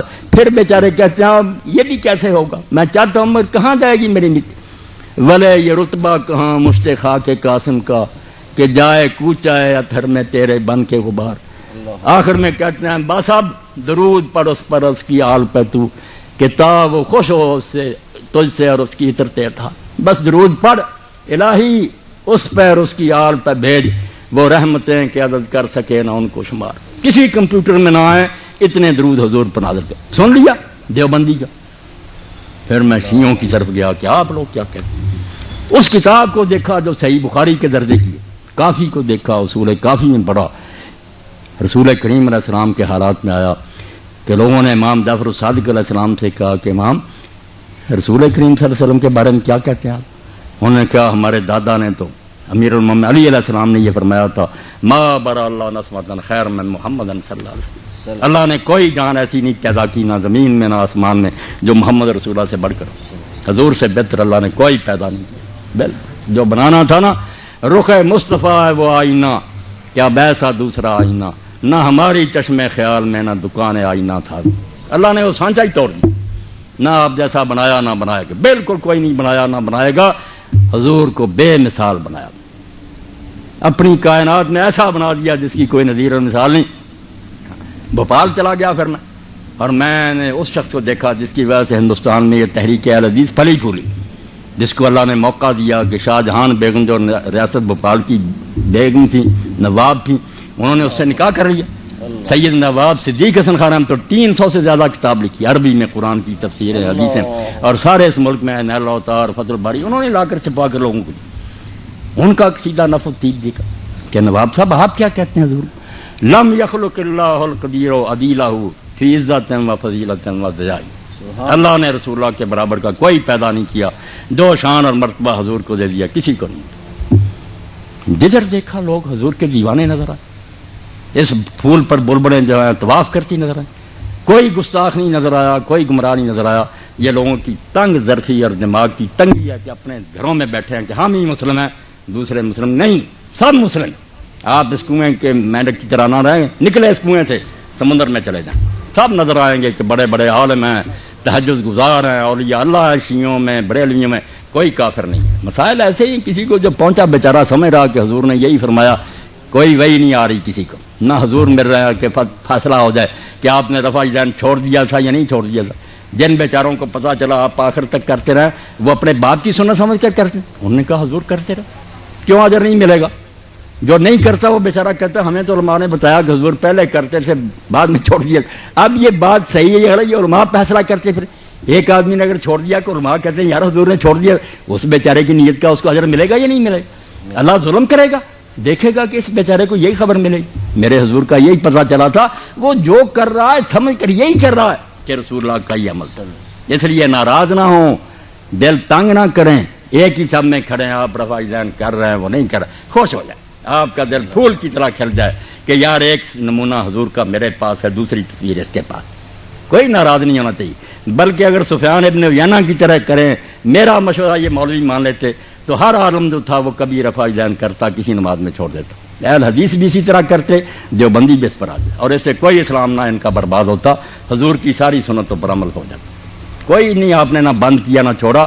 اسحاق ابن یوسف بہت بڑے حنفی عالم ہیں, خود مولانا عبدالحی رحمۃ اللہ علیہ فرماتے ہیں پڑھ لو حنفی علماء کے تذکروں. وہ حنفی ہوتے ہوئے رفع ذہن کرتے سی نہیں, اور مولانا عبدالحی لکھتے اس سے ان کی حنفیت برباد ہوگی. کیا نقصان پہنچا حنفی کا؟ انہوں نے کہا بھائی میں نے چھان بین کی, مجھے یہی پتا چلا کہ حضور آخر تک کرتے. سبحان اللہ.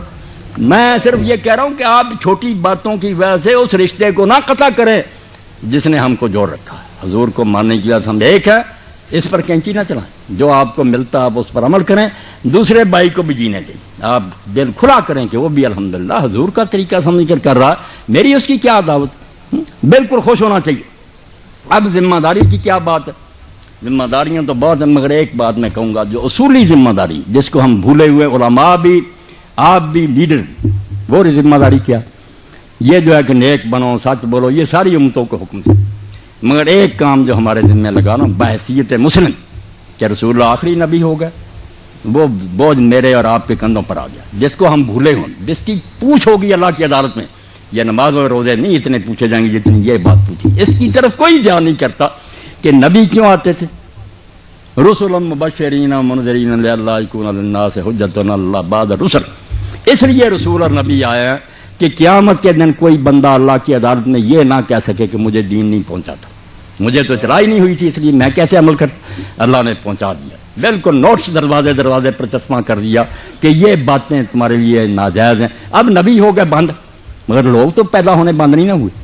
اب یہ کام کس نے کرنا؟ یا مرزائیوں کی طرح مانے کہ نبی آتے رہیں گے, یا کہیں گے نبی نہیں آئیں گے, اب وہ کام مجھے اور آپ کو کرنا پڑے گا. نبی نہیں آئیں گے, اس امت کے ذمہ آ گیا کہ یہ خود آپ ہی صرف نیک نہ بنے, دوسروں کو نیک بنائے. گلی گلی محلے محلے پہنچے, اور قیامت کے دن ہر بندے کے منہ پر ثابت کر دے کہ یہ کہہ نہیں سکتا کہ مجھے اس نے دین نہیں پہنچایا تھا, میں نے پہنچا دیا. یہ جو پہنچانے کی ذمہ داری ہے نا, کہ دین پہنچنا چاہیے, یہ اتنی نازک ہے کہ اقبال رحمۃ اللہ علیہ اس بارے میں فرماتے ہیں, اور سوچ تو صحیح مسلمان, تو کہتا میں مسلم مزدور کی امت ہے, شان بڑی ہے مگر کام بھی بڑا تیرا نازک ہے. اس میں کوتاہی رہ گئی نا, تیرے محلے کے ایک بندے نے ثابت کر دیا کہ مجھے تو اس نے نہیں بتایا, اب وہ چھوٹ جائے گا اور تمہاری شامت آ جائے گی کہ تم مشل بردار تھے. تم صرف آپ نیک نہیں تھے. عیسیٰ علیہ السلام نے انجیل میں جو کہا کہ نمک کا کیا کام ہے کہ جس سالن میں ڈال دیا اس کو بھی نمکین کر دیا. ہم کو کہا امتیوں کو تم زمین کا نمک ہو, اگر تمہیں نمکینی گم کر دو گے تو کہاں سے کھانے نمکین ہوں گے. یعنی تم چھوڑ دو گے کام, لوگوں تک دین نہیں پہنچائیں گے, امتیں جاہل ہو جائیں گی, وہ تو گمراہ ہو کر مریں گی. اور حساب تمہیں دینا پڑے گا کہ قرآن تمہارے ہاتھ میں ایک روشنی کی مشل تھی, کیوں روشنی نہیں کی؟ تم قافلے کے آگے آگے چلتے, اندھیرا کیوں ہو گیا؟ اس لیے امتوں کو نہ روئیں کہ یہود نصارہ کیا کرے, وہ تو کریں گے دشمن. ہماری سب سے بڑی کوتاہی ہے کہ دوسروں تک پہنچانا تو گزارا, ہم تو خود عمل نہیں کر. اقبال فرماتے ہیں لرز مز شرم چورود شمار, ہر عورت سنے ہر مرد سنے. فرمایا جب دن قیامت آئے گا, عدالت ہوگی, اللہ کے رسول کھڑے ہوں گے, لرز مز شرم چورود شمار پرسدتا بروئے روزگار. جس کو تو سمجھتا نا کہ وہ اس کائنات کے سردار ہیں, محمد رسول اللہ صلی اللہ علیہ وسلم, وہ کھڑے ہوں گے. تم امتی جاؤ گے تو جب حضور یہ پوچھیں گے تو فرماتے ہیں میں شرم سے پانی پانی ہو جاتا ہوں کہ تمہارے پاس جواب کیا ہوگا, یہ امت کیا جواب دے گی. حرف حق کا حضرت من بردائی بس تیرا آبادی گرام. اور مجھ سے تم نے اللہ کا کلام لے لیا تھا, میں نے میدان عرفات میں پوچھا تھا نا کہ پہنچا دیا میں نے, تم نے لاکھوں کے مجمع نے کہا تھا ہاں اللہ کے رسول پہنچا دیا. تو میں نے کہا نہیں تھا کہ اب نبی نہیں آئے گا آگے پہنچانا. حرف حق کا حضرت من بردائی بس تیرا آبادی گرام. اللہ کا کلام مجھ سے لے لیا تھا, دوسروں تک کیوں نہیں پہنچایا؟ یہ جتنے کافر مرے نا ہندو سے کہ یہ تیری بدماشی ہے, تو کیوں سو گیا؟ تیرا کام تھا پوری دنیا میں اس روشنی کو پہنچانا, تو خود ہی اندھیروں میں گم ہو گیا. اس لیے اصل ذمہ داری جو ہے نا, بات میں نے اختصار سے بیان کی, وہ یہ ہے کہ ہر مسلم دوہری ذمہ داری ہے اس پر, خود نیک بنے اور پوری دنیا کو نیک بنانے کی اپنی پوری کوششیں اور صلاحیتیں صرف کر. رائی برابر کمی نہ چھوڑے اپنی زندگی، اپنے بچوں میں، اپنے دوستوں میں، اپنے محلے میں، جہاں جہاں تک اس کے بس میں ہے۔ ناظم ہے تو اپنے علاقے میں کام کرے، عالم ہے تو اپنے دائرہ خطابت میں کام کرے، حکمران ہے تو اپنی حکومت میں کرے۔ اگر کسی سے یہ کوتاہی ہوگی کہ اس نالائق کی وجہ سے لوگ گمراہ مر گئے، اس نے دین نہیں پہنچایا، شامت آ جائے گی، اس کی نماز روزہ کو نہیں دیکھا جائے گا کہ رسول اللہ کے بعد دین کے وارث تو تم تھے، کیوں دین نہیں پہنچایا؟ فرمایا جب اللہ کے رسول نے کہا کہ مجھ سے اللہ کا کلام لے لیا تھا، آگے کیوں نہیں پہنچایا؟ کیا جواب ہوگا تمہارے پاس؟ تو امت مسلمہ کی اصل ذمہ داری یہ ہے کہ نبوت بند ہونے کے بعد نبیوں والا کام سنبھالے، جتنا جتنا کسی کے بس میں ہے۔ استاد اپنے شاگردوں میں سبق پڑھانے کے ساتھ ساتھ یہ کرے، صرف وہی کتابیں رٹا دے، امتحان پاس کرا کے دے دے، کوئی کام نہیں ہے۔ استاد صرف اس لیے نہیں، اس کی یہ بھی ذمہ داری کہ ان بچوں کے ذہنوں میں دین اتارے کہ بیٹا تم میرے پاس امانت ہو، یہ اللہ کے رسول کا دین ہے، مسلموں کو وہ سکھائے۔ ناظم اپنے علاقے میں صرف نہیں گلیاں لوگوں کی ٹھیک کرتا رہے، ان کی سڑکیں ٹھیک کرتا رہے، اس بات کا بھی خیال رکھے کہ میرے حلقہ نظامت میں کیا ہو رہا ہے، لوگ کیا دین کے خلاف کام کر رہے ہیں، اپنی حد تک ان کو روکنے کے لیے پورا زور خرچ کرے۔ اور اس سلسلے میں اگر اس کو یہ لات بھی مارنی پڑے نا، حکومت چھوڑنی پڑے، نظامت سے استعفیٰ دینا، یہ قربانی دے گا، مگر وہ کہے کبھی میں بے حمیتی اور بے غیرتی نہیں کر سکتا کہ میرے علاقے میں تم رسول اللہ کے خلاف یہ سرگرمیاں کر رہے ہو۔ اگر ایسا کرتے بھائی میں حضور کے سامنے جب پیش ہوں گا، حضور پوچھیں گے کہ تو میرا امتی تھا اور تیرے علاقے میں یہ میرے دین کی مٹی پلیت ہوتی رہی، تجھے کوئی غیرت نہیں آئی؟ اور آپ کو پتا ہے نا کہ جب اللہ نے حکم دیا تھا کہ جاؤ فلاں بستی کوٹ دو، اب حدیث پاک میں آتا کہ فرشتوں نے کہا اللہ یہاں تو ایک ایسا بندہ جس کے اعمال نامے میں ایک گناہ بھی نہیں لکھا، جس نے تو کبھی گناہ ہی نہیں کیا۔ اللہ نے کہا پہلے یہی حصہ اٹھو، جہاں یہ نیک بیٹھا نا پہلے اس کو اٹھو، تباہ کر دو اس کو، فَإِنَّهُ لَمْ يَتْمَرَّ بَعْدَ جَاءُ، اس کو تو میرے دین کی خاطر کبھی غصہ ہی نہیں آیا، بے غیرت بن کر اپنے حجرے میں بیٹھا رہا، اللہ اللہ کرتا رہا، شرم ہی نہیں آئی، باہر ڈانس ہوتے رہے، شرابیں ہوتی رہیں، لوگ زنا کرتے رہے، یہ اللہ اللہ میں لگا رہا۔ پہلے اس کو غرق کرو حرامی کو، اس کو خیال نہیں آیا کہ مسلم جو ہے یہ دوہرا ذمہ دار ہے، بالکل ایک پولیس مین ہے یا ایک فوجی ہے، اس کی یہ ذمہ داری نہیں صفائی کی کہ خود ہی نہ برائی کرے، نہیں، بالکل یہ بھی خیال رکھے کون لوگ یہاں بغاوت کر رہے ہیں، کون حکومت کے خلاف ہے، اسی کی انہیں تنخواہیں۔ مسلم جو ہے نا اب حضور کی امت، آخری نبی کی امت، ہمارا اب کام دوہرا ہو گیا کہ ہم خود بھی نیک رہیں اور یہ خیال رکھیں کہ کیا ہو رہا دنیا، اس کو ٹھیک کرنے کے لیے اپنا زور لگائیں، اور اس راستے میں جو قربانی دینی پڑے۔ تو سب سے بڑی ذمہ داری تو مسلم کی یہ ہے کہ اگر وہ حضور کو آخری نبی مانتا تو نبی تو بند ہوگا مگر وہ دین کا کام تو بند نہیں ہوا۔ جو قیامت کے لوگ آ رہے ہیں ان کو دین کون پہنچائے گا؟ نبی نہیں پہنچائیں گے، تم پہنچاؤ گے، نہیں پہنچاؤ گے شامت آ جائے گی، کوئی تمہیں یہ فخر نہیں بچائے گا حضور کی امت تھی، یہی تمہارے لیے عذاب کا سبب بنے گا کہ حضور کی امت ہونے کی وجہ سے تمہیں دوہرا کام کرنے چاہیے تھا، تم نے نہیں کیا۔ اور اس بارے میں 3-4 باتیں ختم کر دوں میں، جو اصل میں سب کچھ آ جائے گا اس میں۔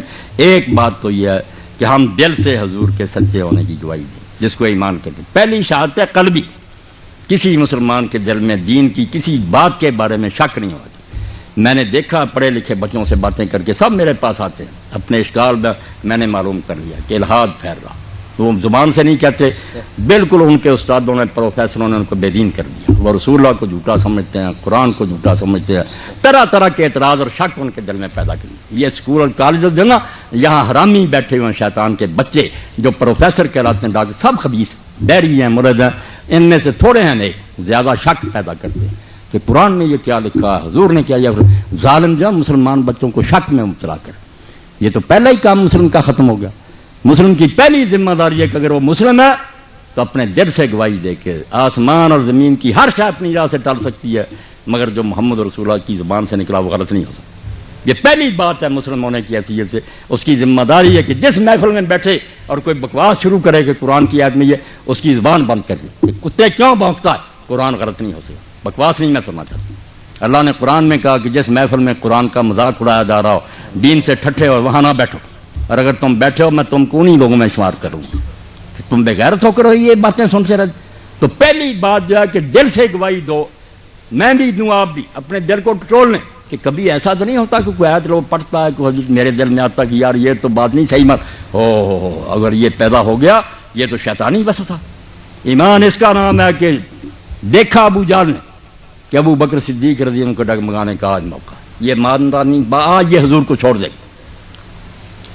اس نے نبی علیہ الصلوۃ والسلام کو دیکھا کہ آپ ہجر میں کھڑے ہیں، بیت اللہ کے ساتھ ہی تھی، آپ نے اعلان کیا کہ میں رات عشاء کے بعد مسجد اقصیٰ گیا ہوں، آسمانوں پر گیا ہوں.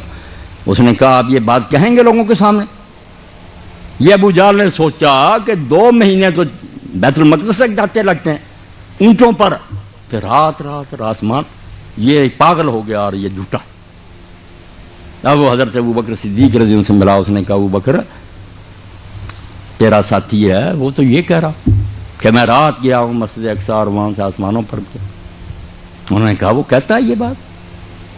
اب وہ بڑا خوش ہوا. ہاں اس نے کہا یہ جو اس نے پوچھا ہے نا بالکل یہ بھی ڈول گیا. یہ کہے گا کہ اگر کہتا پھر تو وہ جھوٹا ہے، یہ تو ہو ہی نہیں سکتا. اس نے پوچھا اور اس نے حضرت صدیق اکبر نے کیا کہتا ہے وہ یہ بات؟ انہوں نے کہا ہاں کہتا ہے، اور اگر تجھے یقینی چل میرے ساتھ. وہ حتیم میں کھڑا کہہ رہا. حضرت ابو بکر صدیق نے کہا یہ پہلی ذمہ داری مسلم کی، لین قال او صدق، اگر وہ کہہ رہا تو سچ کہتا، پھر شک کی کیا بات؟ ہاں سوال ہی نہیں پیدا ہوتا غلط ہونے کا.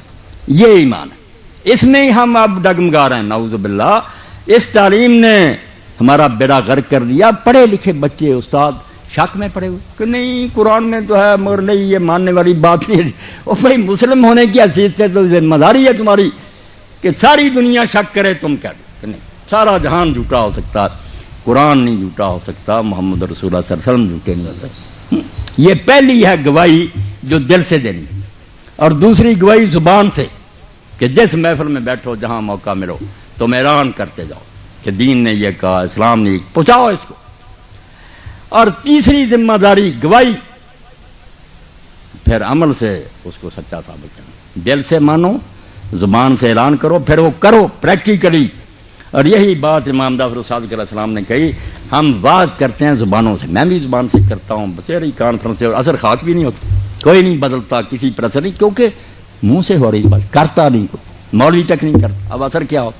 امام نے فرمایا بڑی پیاری بات کہی، کونوا دعاۃ للناس بالخیر بغیر السنتکم، لوگوں کو کبھی دین کی دعوت زبانوں سے نہ دو، بند کرو زبان، کوئی وعظ نہ کیا کرو، کوئی درس نہ دیا کرو. وَلَا يَرَوْا مِنْكُمُ الْوَرَى وَالْاجْتِهَادَ وَالصَّلَاةَ وَالْخَيْرَ فَإِنَّ ذَلِكَ دَاعٍ. زبانیں نہ استعمال کرو، عمل سے نمونہ دکھاؤ. لوگ جب تمہیں دیکھیں، تم سے ملے برتیں، تمہارے ساتھ کوئی سودا کریں، انہیں نظر آئے کہ یہ آدمی اللہ سے ڈرنے والا پرہیزگار ہے، حلال و حرام کا پابند ہے. عمل نظر آنا چاہیے. فَإِنَّ ذَلِكَ دَاعٍ، دین کی طرف لوگوں کو تقریریں نہیں لاتی، عمل لاتا. اور آپ نے دیکھا کہ ایک شخص مدینہ منورہ گیا، امام جعفر صادق رحمۃ اللہ علیہ سے ملا، غیر مسلم تھا، اسلام لے آیا. اس کی ایک والدہ ہی تھی وطن میں اور کوئی نہیں تھا. جب وہ واپس جانے لگا تو اس نے کہا امام میں اپنے علاقے کو جا رہا ہوں. آپ نے فرمایا تیرا کوئی قریبی ہے؟ اس نے کہا صرف والدہ. آپ نے فرمایا اس کو جا کر بالکل نہیں بتانا کہ میں اسلام لے آیا ہوں، نہ اس کے سامنے نماز پڑھنا، بوڑھی ہے، اس کو بہت تکلیف پہنچے گی کہ اس نے باپ دادے کا دین چھوڑ دیا. تو صرف یہ کرنا کہ اس کے ساتھ سلوک بہت نیک کرنا، اس کا بہت ادب کرنا، پہلے سے بھی زیادہ اس کی عزت کرنا. چلا گیا. اور امام نے ساتھ ہی کہا کہ اگر یہ میری بات مانے گا، زبان سے وعظ نہیں کرے گا، عمل سے کرے گا، تو بیٹا میں تجھے بشارت دیتا ہوں کہ تو اس کا جنازہ پڑھے گا. وہ مسلم مرے گی اور تو اس کا جنازہ خود پڑھے گا. جب وہ وطن گیا چھپ کر نماز پڑھ لیتا، اماں کو نہیں بتایا، مگر خدمت بہت کرتا. اماں نے ایک دن پوچھا کہ بیٹا تو پہلے بھی کوئی اتنا برا نہیں تھا، مگر یہ چیز کس نے تجھے سکھائی؟ تو میرا بہت ادب کرتا، بہت میری عزت کرتا. کچھ دیر ٹالتا رہا اور اس نے ایک دن کہا کہ ماما ایک ملک ہے عرب، اس میں ایک شہر ہے مدینہ، وہاں میں گیا تھا، وہاں ایک بزرگ کے پاس بیٹھا، اس نے مجھے یہ نصیحت کی تھی کہ ماں کی بہت خدمت کرنی چاہیے. اماں نے جب یہ باتیں سنی تو اس نے کہا بیٹا وہ شخص ضرور اللہ کا نبی ہوگا. تو اس نے کہا ماں وہ نبی نہیں تھا، نبی کی اولاد میں سے تھا. جو نبی گزرے نا محمد رسول اللہ صلی اللہ علیہ وسلم، ان کی تیسری چوتھی پشت میں وہ امام احسان کا پوتا تھا. جعفر صادق میں اس سے ملا، اس نے کہا بیٹا جس کے پوتے کا یہ حال ہے وہ نبی کیسا ہوگا. اسلام لائی اور اس کی موت ہو گئی اور بچے نے اس کا نماز جنازہ پڑھا. امام نے فرمایا زبان سے لوگوں کو دین کی دعوت نہ دو، لوگوں کو تمہارے عمل میں پرہیزگاری اور نیکی نظر آنی چاہیے. فَإِنَّ ذَلِكَ دَاعٍ، تم فکر نہ کرو تقریروں کے بغیر ہی اس سے لوگ کھنچے چلے آئیں اسلام. اور جب ہم صرف زبان سے باتیں کریں گے، عمل لوگ جو ملیں گے وہ کہ توبہ توبہ، اس سے نا معاملہ کرو، اس سے زیادہ بے ایمان تو کوئی نظر ہی نہیں ہے. میں نے خود دیکھا، آ رہے تھے سائی وال سے اور میرا بچہ گیا اتر کر کار سے، اس نے جا کر خریدے یہ جو آلو بخارا اتنی لمبی داڑھی ناف تک تھی. بیٹے نے توجہ ہی نہیں کی، اتنا یہ فریب نہیں کر سکا. جب وہ لے کر آیا اور آگے آ کر ہم نے اللہ کی قسم ان کو دھویا اور کھانے لگے، ایک بھی ان میں سے ٹھیک نہیں نکلا، سب گلے ہوئے دانے داڑھی سے بھول گئے. تو یہ زبان کی باتیں جو ہم کر رہے ہیں، جتنی کانفرنس اس دور میں ہو رہی ہیں، سیمینار ہو رہے ہیں، کتابیں لکھی آپ کی سیرت پر اور قرآن پر، اتنی باتیں کبھی نہیں، مگر اثر خاک بھی نہیں، کیونکہ عمل نہیں، صرف زبان. تو امام نے فرمایا زبان سے لوگوں کو دعوت نہ دو، عمل سے دو. تو پہلے دل سے گواہی دو کہ جو دین کہہ دے شک میں نہیں آنے دینا، بالکل جو اللہ نے کہا اس کے رسول حق. اب کوئی کہتا ہے اسلام میں ہے کہ عورت جو ہے اس کی قدر کا، ہم اسی وقت شک میں پڑ جائیں. اچھے بھلے عالم پوچھتے ہیں کہ آدھی گواہی پڑا اور تم شک میں پڑ گئے. پہلا ہی فریضہ جو تھا اس میں جھوٹے نکلے کہ تم نے گواہی دینی سی دل سے کہ ہمیں نہیں سمجھ آتی، یہ تھیوریاں روز بدلتی ہیں، جو اللہ کا رسول کیا گیا وہ غلط نہیں ہو سکتی. یہ تو بنیاد تھی، آپ نے یہی متضرر کر دی. پھر زبان سے اعلان کرنا تھا، آپ جھجکتے، کسی محفل میں دین کی بات نہیں کرتے، شرمسار ہوتے ہیں، گپیں لوگ ہانک رہے ہیں، بے حیائی کی باتیں کہ آپ دین کی بات کرتے شرماتے ہیں. پھر عمل سے گواہی دیں. اور اس کے بعد جو بات تھی وہ کہ یہ گواہی جو ہے انفرادی نہیں دینی. یہ بچے نے ٹھیک کہا کہ اکیلا اکیلا نمازیں روزے کرے، اس سے بات نہیں بنے گی. اسلام کو جو شخص پڑھے گا، ہماری بدقسمتی کا ہم نہیں پڑھتے، اسلام غلبے کے بغیر اسلام کوئی چیز نہیں. جب غالب نہیں نا اسلام، یہ چھوڑ دیں آپ بات. اگر اسلام کی اپنی حکومت نہیں ہے، عدالتوں میں اور اسمبلی میں ہر جگہ قرآن کا راج نہیں ہے، وہ مسلمانوں کا ملک ہو سکتا ہے، اسلامی حکومت نہیں ہو سکتی. وہاں اسلام کا کوئی راج نہیں. اسلام تو وہاں مظلوم ہے بیچارہ، کہ انسانوں کے بنائے قانون چل رہے ہیں. اسلام کے لیے لازم ہے یہ چوتھی ذمہ داری کہ مسلمان اسلام کو غالب کرے، رسول اللہ کا جھنڈا سب سے بالا ہو، ہر شخص کی بات جو ہے اس کو نیچے پھینک دیا جائے، حضور کا بول بالا، جو حضور نے کہا ججوں کو وہ فیصلے کرنے پڑیں گے، اسمبلیوں میں قانون بنانے پڑیں گے. غلبے کے بغیر اسلام نام کی کوئی شے نہیں. اسی لیے الاسلام و سلطان و خاوان تامان، اسلام اور حکومت اس طرح جڑ میں پیدا ہوا، ایک ماں کے پیٹ سے دونوں نکلے ہیں. جو ملا کہتا ہے اسلام کی بات کرو، حکومت کی، بالکل اسلام کو نہیں جانتے. حکومت کے بغیر اسلام نام ہے ہی نہیں کسی چیز کا. یہاں تو اسلام قرآن میں جیسے ہے کہ نماز پڑھو، وہاں یہ کہ چور کے ہاتھ کاٹو، اسی قرآن کی ہے. جس قرآن میں زکات دو، وہاں ہی لکھا اگر زانی ہے 100 کوڑا مارو، اسی قرآن کی ہے. اگر حکومت نہیں ہوگی کب ایسا پر عمل ہوگا؟ اس لیے چوتھا کام مسلمانوں کا یہ ہے کہ وہ جہاں جہاں ان کے علاقے ہیں، وہاں ان کی اپنی حکومتیں، وہاں اسلام کو غالب کریں. ہر جگہ اسلام کا راج ہو، مدرسوں اور کالجوں میں وہ پڑھایا جائے، عدالتوں میں وہ رکھا ہوا، عدالتیں اس کے مطابق فیصلے کریں، کوئی صلح جنگ نہ اس کے بغیر ہو، غلبہ. اور آخری بات جو ہے وہ جہاد کی، کہ یہ آج ہمارے بارے میں لوگ کہتے ہیں یہ دہشت گرد ہیں، ملکوں میں فساد پھیلایا. جھوٹی بات، ہم دہشت گرد نہیں ہیں. دہشت گردوں کو ختم کرنے کے لیے تلوار اٹھانا لازم ہے، اس میں شرمسار ہونے کی بات نہیں. امریکہ نے سنبھالا کہ جو برے کام کرنے میں ان کو کچلوں گا. یہ کام ہمارا تھا کہ ہم وہ تو جو سچے ہیں ان کو سمجھا نا دہشت گرد. ہم واقعی دہشت گردوں کو، خواہ وہ مسلمانوں میں سے ہوں یا غیروں میں سے، جو بھی زمین میں خرابی مچاتا اس کو کچلنے کے لیے طاقت استعمال کریں. یہ کوئی برائی نہیں ہے. جس کے پاس اقتدار ہے اس کی ذمہ داری ہے. جس طرح پولیس کی ذمہ داری ہے نا کہ ڈاکے ہو رہے ہیں، چوریاں، یہ کوئی نہیں کہتا کہ تم کیوں آگے روک رہے، نہیں، ان کا فریضہ کہ کیوں ڈاکہ پڑ رہا ہے آ کر روکیں، کیوں قتل ہو رہا ہم روکیں گے. جس جگہ زمین میں فساد ہو رہا ہوگا، یہ جہاد سمجھ لیں، شرارت نہیں ہے، زمین میں امن قائم کرنے کا طریقہ. کہ گنڈے بعد نہیں آئیں گے مسلمانوں میں سے کافروں کے، کبھی تیل پر قبضہ کریں گے، کبھی مسلمانوں کو قتل کریں گے، کبھی اپنے ملک میں دوسروں کو تنگ کریں گے. تو یہ بدماشوں کو ختم کرنے کے لیے جو طاقت استعمال ہوتی ہے اس کو کہا جاتا ہے جہاد. یہ بیٹا کیا ہو گیا، اور زیادہ بدماشی ہوگی اگر سچ مچ جو برے ہیں ان کو کچلنے کے لیے طاقت استعمال کی جائے. تو یہ مولانا روم کا شعر ہے، میں اس پر بات ختم کروں گا. پس غزازی فرض شد بر مومنا تا ستان انداز کفے مجنون سنا. پاگل کے ہاتھ میں بندوق آ جائے تو کوئی آدمی اس سے وہ چھین لے تو یہ برا نہیں کیا اس نے، اگر نہ چھینتا تو وہ پاگل تو لوگوں کو مار دیتا. یہ جو لوگ ہوتے ہیں دنیا کے کتے، بے شک وہ کتنے پڑے رہے، یہ ہیں پاگل کہ طاقت آ گیا، لوگوں کو تلتے پھرتے ہیں، عورتوں کو مار رہے ہیں، بچوں کو مار رہے ہیں، لوگوں کے ملک چھین رہے ہیں، تیل کے کنووں پر قبضے کے. یہ ہے پاگل، پڑھے لکھے پاگل. اب ان پاگلوں کو درست کرنے کا علاج کیا؟ جہاد. جہاد فساد نہیں ہے، صرف ان بدماشوں سے بندوق چھین لی جاتی ہے. پھر وہ ہندو رہیں، عیسائی رہیں، کچھ نہیں کہیں، مذہب میں ہم نہیں دخل دیں گے. گرجے بنائیں، مندر بنائیں، پوجا پاٹ کریں، ہم امن دیں گے ان کو، بلکہ اتنا امن کہ مسلمانوں کو اتنا امن نہیں ہم دیتے جتنا ان ذمیوں کو دیتے ہیں. ذمی جو مسلمانوں کے رئیت بن جاتا ہے ہندو سکھ عیسائی، کیا نام ہے اس کا؟ ذمہ. اس کو ذمہ دے دیا ہم نے، ذمہ دار ہو گئے ہم کہ اب تم آرام سے رہو. ہم گارنٹی دیتے ہیں، ہم مسلمان کلمہ گو تیرے محافظ ہیں. اور حضور صلی اللہ علیہ وسلم نے اس بارے میں فرمایا کہ 3 گروہ ایسے ہیں جن کے خلاف دن قیامت کے میں مدعی بنوں. حضور کیس لڑیں گے امتیوں کے خلاف. ان میں سے ایک وہ ٹولہ ہے جو مسلمان علاقے میں رہنے والے یہود، نصارہ، ہندو، سکھ، جن کو ہم نے یہ دے دیا تھا کہ تم ہماری رعیت بن جاؤ، ہم تمہارے محافظ. ان ذمیوں سے جس نے بدسلوکی کی، اللہ اکبر، حضور نے کہا میں مقدمہ لڑوں گا اس کے خلاف کہ ظالم، میرا نام دے کر تم نے انہیں اپنے ملک میں رکھا تھا کہ اللہ رسول کا وعدہ، ہم تم نے ان سے بدسلوک، وہ ہماری مسجدیں گرا دیں، مسلمانوں کو گجرات میں قتل کریں. ہم نہیں یہ کر سکتے، یہاں نہیں کر سکتے. بالکل غلط بات. ہم یہاں کے ہندوؤں کو ماریں، ان کے مندر گرا دیں، ظالم ہوں گے وہ کافر جو مرضی کا. ہم نہیں کر سکتے. ہم رسول اللہ کی امتی ہیں، یہ ہماری رعیت ہے. بے انصافی نہیں، ذمہ گارنٹیڈ. گارنٹی دی اسلام نے نہیں کہ تم نہیں چھیڑ سکتے. صرف کرنا کیا؟ طاقت کس لیے استعمال کرنی ہے؟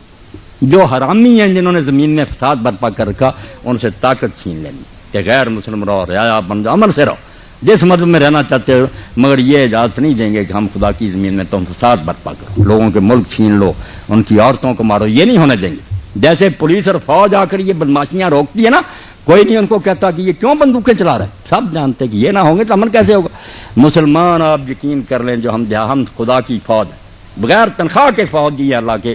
ہمیں آواز آتی ہے کہ اے مسلمانوں تم میری فوج ہو. تنخواہ دار فوجیوں کو چھوڑو کہ پاکستان کی فوج، یہ تو بعد میں فوجیں بھرتی کی تنخواہ دار. مسلمان ملکوں میں فوجیں ہوتی تھی تنخواہ دار؟ نہیں.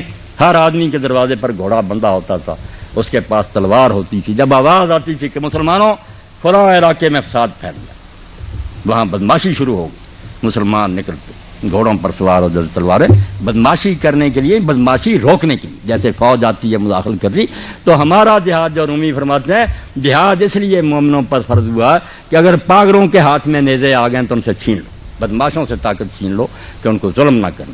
وہ غیر مسلم مرنا چاہتے ہیں، جانا چاہتے ہیں دوزخ میں جائیں، ہم ان کو کلمہ نہیں پڑھائیں گے مگر ظلم نہیں کریں گے. اور اس میں مسلم غیر مسلم کی تمیز نہیں. ہم میں سے اپنوں میں سے بھی اگر کوئی خبیث کسی علاقے میں ظلم کرے گا، ہم اس کا گریبان بھی پکڑیں گے. کلمہ پڑھ کر کیوں ظلم کر رہے؟ اور عدل کا راج ایسا آئے گا پھر اگر مسلمان یہ ذمہ داریاں ادا کریں، دل سے حضور کو سچا جانیں، زبان سے اس کا اعلان کریں، عمل سے اس کی گواہی دیں، کر کے بھی دکھائیں، اور پھر اس کو دوسروں تک پہنچائیں. اور آخر میں اگر طاقت بھی استعمال کرنی پڑے اور جان دینی پڑے، گھر لوٹانے پڑے، کریں. جس طرح فوجی مرتے ہیں، پولیس مرتی، چوکوں پر دیکھ دیں گے فلاں کیپٹن شہید پولیس کہتی ہے کہ محکمے کی خدمت کر. آپ بھی اسی لیے خدا کے ہاں شہید ہوتے ہیں کہ ہر مسلمان میدان میں نکلو، میرے خدا کا قانون توڑا جا رہا، رسول اللہ کی شریعت پامال کی جا رہی. یہ غنڈہ نہیں ہے، دہشت گرد نہیں ہے. دہشت گردی کو مٹانے کے لیے میدان میں نکلتا کہ دہشت گردی میں. اب یہ زمانے کا چلن دیکھو کہ خبیثوں نے جو خود دہشت گرد ہیں ہمیں بدنام کر دیا کہ مسلمان دہشت گرد. مسلمان تو کسی کو حق مار ہی نہیں سکتا، کسی عورت کو نہیں مارتا، بچے کو. جب حضور نے اعلان کیا جنگ احد میں کہ ہے کوئی جناب میری تلوار کا حق ادا کرے، میری تلوار لے، اب کون لیتا؟ حضور کی تلوار. فرمایا میری تلوار لینی اور حق ادا کرنا ہے نبی کی تلوار کا. تو حضرت ابو دجانہ نے کہا کہ اللہ کے رسول اس کا کیا حق ہے؟ فرمایا نہ یہ بچے پر چلنی چاہیے نہ عورت پر چلنی چاہیے. جو تندرست اور جوان مقابلے صرف اس کو قتل کرنا، عورت آئے بچہ نہیں، کتنی دشمن ہو کافر کی چھیڑ نہیں چاہیے.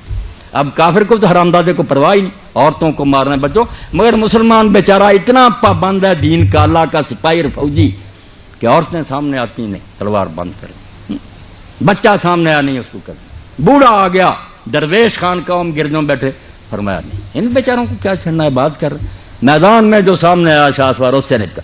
ایسی پاک صاف اور نیک جنگ کو یہ دہشت گردی، اور جو آپ حرامزادی بستیوں کی بستیاں تباہ کر رہے ہیں، بے گناہ شادی کے بیچارے گیت گا رہے ہیں، ان پر بم برسا دیتے ہیں، بعد میں کہتے ہیں مغالطہ لگ گیا. یہ خود نیک بنے گی. یہ ہماری سامنے بدقسمتی کہ جو دہشت گرد ہیں وہ ہمیں دہشت گرد. ہم تو غریب اگر جان دینے کے لیے جاتے ہیں تو مفت میں کہ اپنی جان دیں گے، دہشت گردی روکیں گے. اب دیکھنا رسول کریم فضا بھی امید رہی، قربان جائیں رسول خدا پر. جیسے وضو نماز سے ایسی جنگ سکھائی، ہماری جنگ بھی نماز کی طرح کی پاک. فرمایا جو شخص اللہ کے رسول اس لیے جنگ میں جاتا ہے کہ کچھ لوٹ کا مال ہاتھ آئے، فرمایا مرے گا تو حرام کی موت مرے. کسی نے کہا صرف ایک اونٹ کی رسی اس کے پاس نہیں ہے گھٹنا باندھنے کی، اس کو لینے کے لیے گیا، فرمایا دوزخ میں گیا. کسی نے کہا وہ صرف بہادری دکھانے کے جہنم. کسی نے کہا صرف اپنی برادری کی حمایت میں گیا یا ملک کے لیے، فرمایا دوزخ۔ کون ہے مجاہد؟ فرمایا بیچارہ جو کڑوا گھونٹ پیتا، لتکون کلمۃ اللہ علیہ، نہ لینا ہے نہ دینا، اس لیے غریب چلا گیا کہ جان دینی ہے مگر اللہ کا بول بالا کر، دین سربلند ہونا چاہیے، بدماشی ختم ہونی چاہیے، نیکی پھیلنی چاہیے، اس سے زیادہ بھی کڑوی کوئی بات ہو سکتی؟ اور اقبال رحمۃ اللہ نے کیسی بات کہی، شہادت ہے مطلوب و مقصود ہے مومن، نہ مال غنیمت نہ کشور کشائی، نہ وہ بیچارہ ملک لینے کے لیے جاتا ہے نہ مال لینے کے لیے جاتا ہے۔ اگر یہ ارادہ آ گیا تو اس کا تو اپنا ہی بیڑا غرق ہو گیا، وہ تو دوزخی ہو گیا۔ وہ تو صرف اس لیے جاتا ہے کہ یار کیوں ظلم ہو رہا ہے، کیوں عورتوں کو مارا جا رہا ہے، کیوں علاقے چھینے جا رہے ہیں مفت میں۔ اللہ کا ایسا سپاہی کہ کوئی اس دنیا میں وہ معاوضہ نہیں چاہتا، اللہ کی رضا کے لیے چاہتا، اور اللہ بھی پھر اس پر کتنا خوش ہوتا۔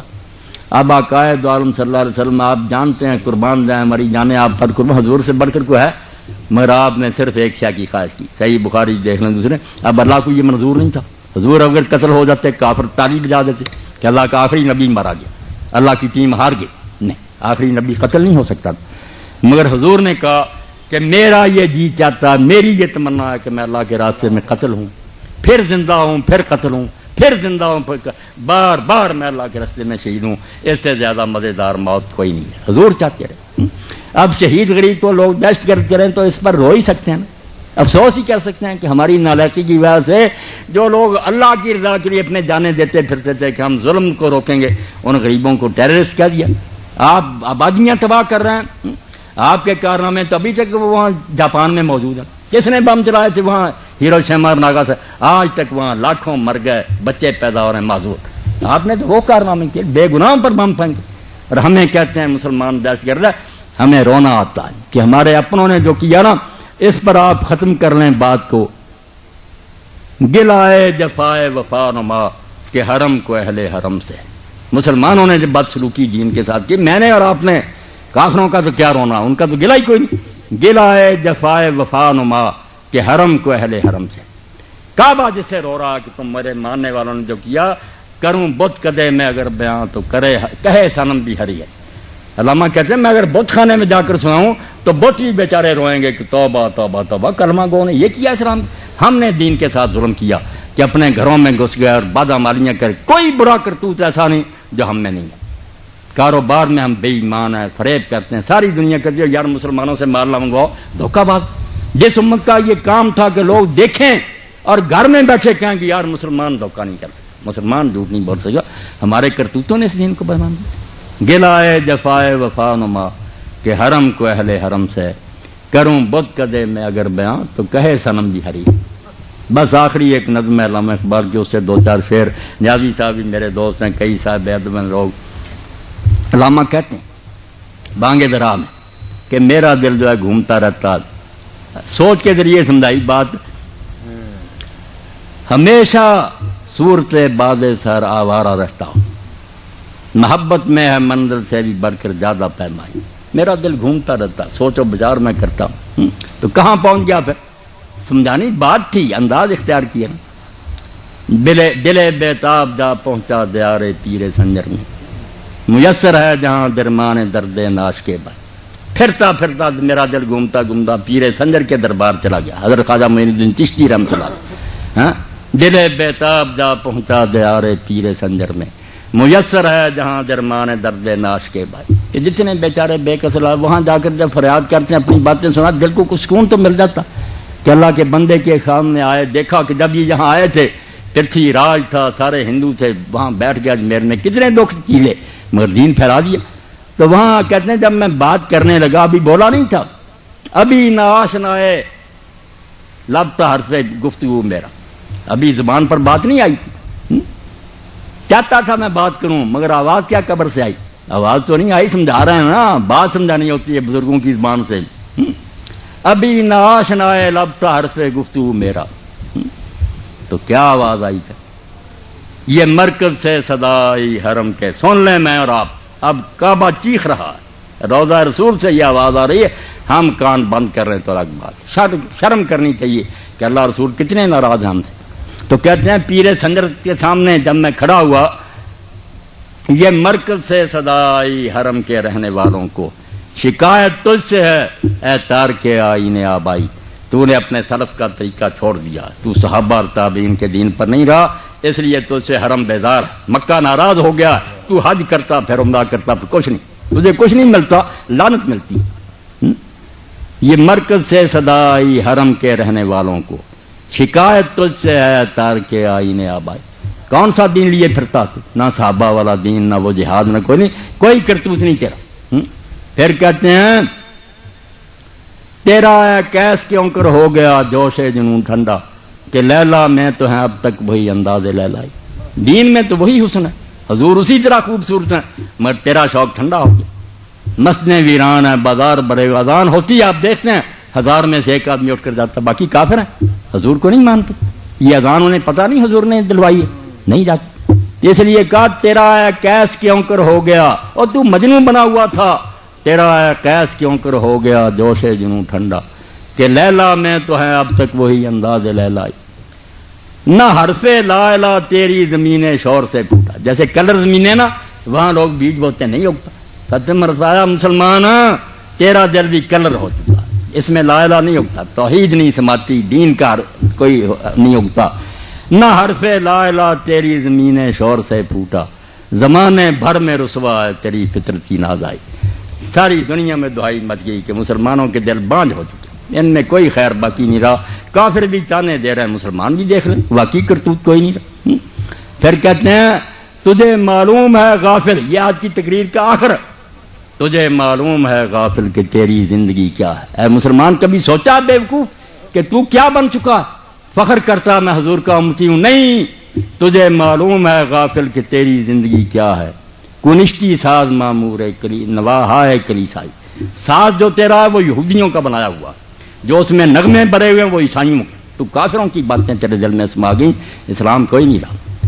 تجھے معلوم ہے غافل کہ تیری زندگی کیا ہے، کنشتی ساز معمور نواحا ہے کلیسائی، ہوئی ہے پرورش آغوش بیت اللہ میں تیری۔ وہ پلا بڑا تو تھا تو دین کی گود میں، رسول اللہ کی باتیں ماؤں سے سنتا رہا باپوں، مگر بن کیا گیا؟ ہوئی تھی پرورش آغوش بیت اللہ میں تیری، دل شوریدہ ہے لیکن صنم خانے کا سودائی، مگر تو اب بتوں کا پجاری بن گیا، دین کو چھوڑ دیا۔ اور آخری شعر میں کہا کہ اب اگر سننی ہے بات سن لا مجھ سے، اقبال نے ایک فارسی شاعر کا کلام کہا کہ بعد آنا تو آ جا، آموختی ازما بکار دیگراں بردی، سبق دین سے تو نے سیکھا تھا کہ جو قول کرو اس کو نبھا دو، یہ اللہ رسول کے کام نہ آیا تو غیروں کی وفاداری میں لگ گیا۔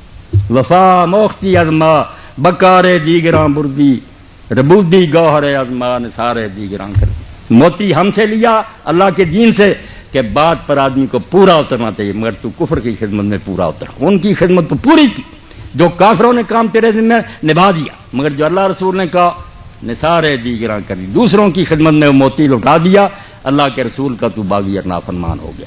تو میں آپ سب حضرات کا شکر گزار ہوں، میاں عبدالواحد کا بھی شکر گزار ہوں، اللہ انہیں پھر یہ توفیق دیتا رہے اور مجھے اور آپ لوگوں کو بھی توفیق دیتا رہے۔ یقین جانے کوئی محفل، کوئی مجلس، کوئی مدرسہ، کوئی خانقاہ جہاں اللہ کے رسول کی بات ہوتی اس سے بڑھ کر کوئی محفل خوش قسمت نہیں، ساری محفلیں بے رونق ہیں، ویران ہیں۔ خوشا مسجد و مدرسہ خانقاہ کہ در بود قیل و قال محمد، جہاں حضور کی بات ہوگی یقین جانے آپ نے آب حیات پی لیا، خضر کی طرح کی زندگی مل گئی، اب نہیں موت آئی۔ اب قرآن حدیث نہیں سنیں گے آپ مردہ ہے، کھاتے پیتے پھریں، سوٹٹ بوٹٹ پھریں، کچھ نہیں، دین کے لحاظ سے آپ بالکل مردہ لاش ہیں۔ دین اسی شخص کے پاس ہے، کنگال ہو، فقیر ہو، غریب ہو، مگر اس کے سینے میں ایک دولت ہے جس سے وہ اپنے آپ کو غنی سمجھتا ہے، میرے جیسا کوئی مالدار نہیں۔ وہ کیا دولت ہے جس کو یہ کافر چاہتے ہیں، ساری دنیا لگی ہوئی ہے، اور اس وقت یہ حرامی باز آئیں گے جب ہم یہ چیز دل سے نکال دیں گے، توبہ وہ نہ وقت آئے۔ کیا کہتے ہیں یہ غلیظ، یہ فاقہ کش کے موت سے ڈرتا نہیں ذرا، سبق دیتا شیطان ان چیلوں کو، بش کو، بلیر کو کہ کر دو مسلمانوں کے بارے میں یہ فاقہ کش کہ موت سے ڈرتا نہیں ڈرا۔ یہ رسول اللہ کو امتی بھوکا رہے، ننگا رہے، یہ جانے دیتا ہے روح محمد اس کے بدن سے نکال دو۔ ان کو یہ سبق دیا ہے کہ سلیبس بدل دو، سکول اور کالج کے کورس بدل دو تاکہ روح محمد ان کے جسم میں سے نکال دو، اللہ وہ وقت نہ لائے۔ بس ایک ہی چیز میرے اور آپ کے پاس ہے، ہم سب کچھ کھو دیں، گم کر دیں، مگر رسول اللہ کا نام ہمارے دل پر لکھا رہے، سب سے بڑی بات۔ صبا تو جا کے یہ کہیو میرے سلام کے بعد کہ تیرے نام کی رٹ ہے خدا کے نام کے بعد۔ مدینہ جا کر یہ ہوا کہہ دے کہ اللہ کے رسول دیوانہ کہہ رہا تھا کہ میری زبان پر یہ اللہ کا نام ہے ہی تیرا۔ صبا یہ جا کے یہ کہہ دے میرے سلام کے بعد کہ تیرے نام کی رٹ ہے خدا کے نام کے بعد۔ یہی اللہ مرتے دم تک مجھے آپ کو نصیب کرے۔